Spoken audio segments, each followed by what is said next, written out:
when a spouse dies, if they're young or whatever, a man will remarry faster than a woman?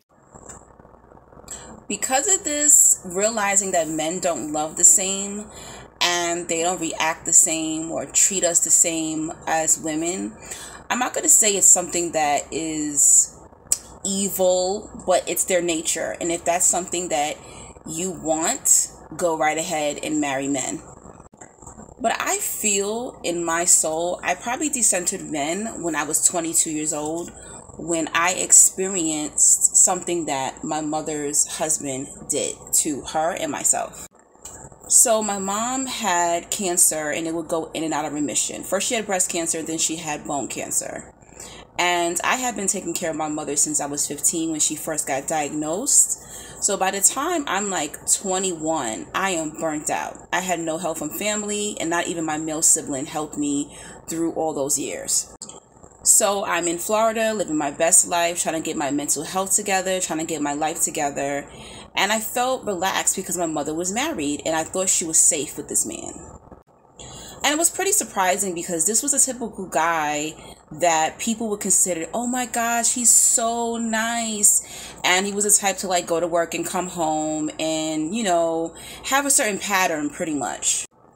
Unfortunately, my mother's bone cancer comes out of remission and they give her about a year to live. She calls me while I'm in Florida and she says, I need you to move back to New York. And I'm like, what's going on? And she's like, I need you to move back to New York because my husband's moving out. And I'm like, what do you mean he's moving out? Where's he going? He's going to go move back into his mama's house and leaving his dying wife in an apartment by herself while she goes in and out of hospitals.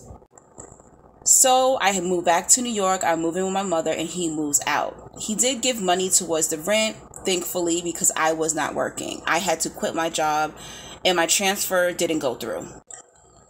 As my mother is dying, I find out that none of the finances are in order. Life insurance policies are not in order. And I didn't know how she was going to be buried. Thankfully, he did take money out of his 401k and that's how my mother got buried. Before she died, she went into hospice and one day he came to visit. And she looked over at the door and she looked over at me and she said, who is that? I tried to keep my laughing. I don't know if she was pretending this or it was just part of her memory loss stage due to cancer. But I'm sure she felt she got her lit back before she transitioned. My mother was buried, but when I went to go visit my mother's grave for the first time after she died, she had no tombstone. Now, I'm not saying that men are not capable of love, but it's definitely not the same love that we have. So just know that before you go and marry. And for me, I'm going to just have friends check on me when I'm older and just cremate my ass.